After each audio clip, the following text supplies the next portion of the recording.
বিসমিল্লাহির রহমানির রহিম। আসসালামু আলাইকুম। কেমন আছেন? আশা করি ভালো আছেন। আমি তানজিনা, আমার চ্যানেল থেকে সবাইকে স্বাগত জানাই। আজকের রেসিপি হচ্ছে স্পঞ্জ রসগোল্লা বানাবো। তাহলে চলুন।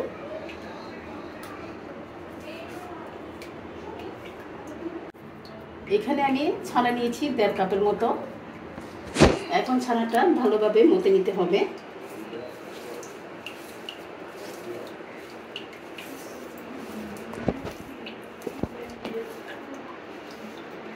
আর এখানে আরেকটা কথা মনে রাখতে হবে, অবশ্যই ছানাটাকে সফট করে মতে নিতে হবে। ঠিক আমি যেরকম হাতের তালুতে চেপে মতে নিচ্ছি। ছানাটা যখন খুব ভালো করে মতা হয়ে গেছে, আমি সবগুলো মিষ্টি একই সাইজের জন্য ভাগ করে নিচ্ছি।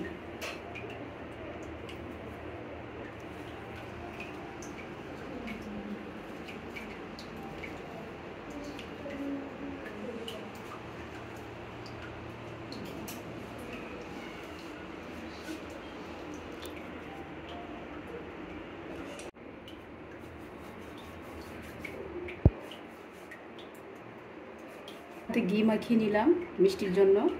তারপর হচ্ছে হাতের সাহায্যে গোল গোল করে বানিয়ে নিচ্ছি।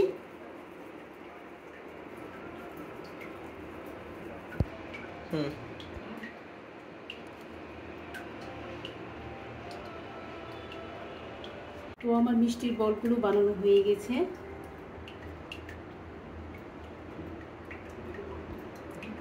এখন স্পঞ্জ মিষ্টির জন্য শিরা বসিয়ে দিব।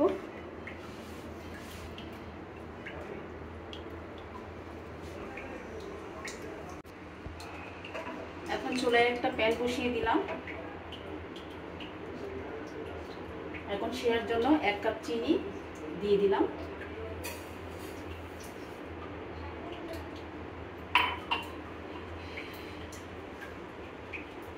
তার সাথে 4 কাপ পানি দিয়ে দিচ্ছি।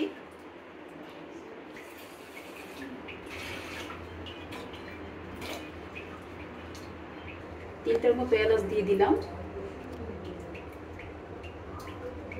সেটা যখন ফুটতে শুরু করেছে, ওই পর্যায়ে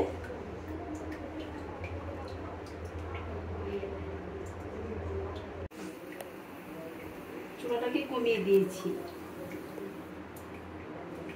এখন মিষ্টির বলগুলো শিরাতে দিয়ে দিলাম।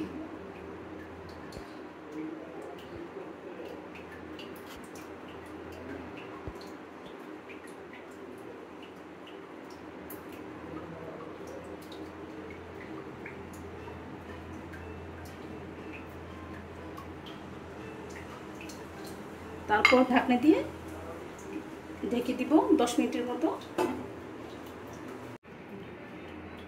আঁচ থাকবে মাঝামাঝি। ঠিক 10 মিনিটের পরেই এগুলো ফুটে উঠবে।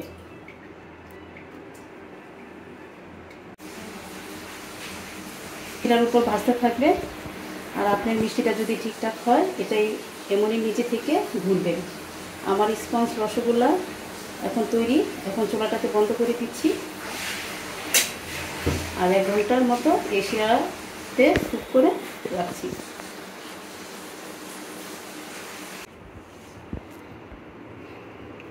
একটুখানি চাপ দিলে দেখা যাচ্ছে রসটা বেরিয়ে আসছে।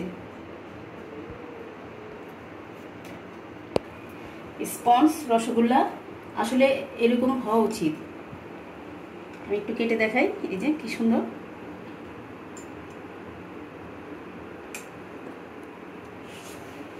আশা করছি আমার আজকের ভিডিও প্রতিদিনের মতো ভালো লেগেছে।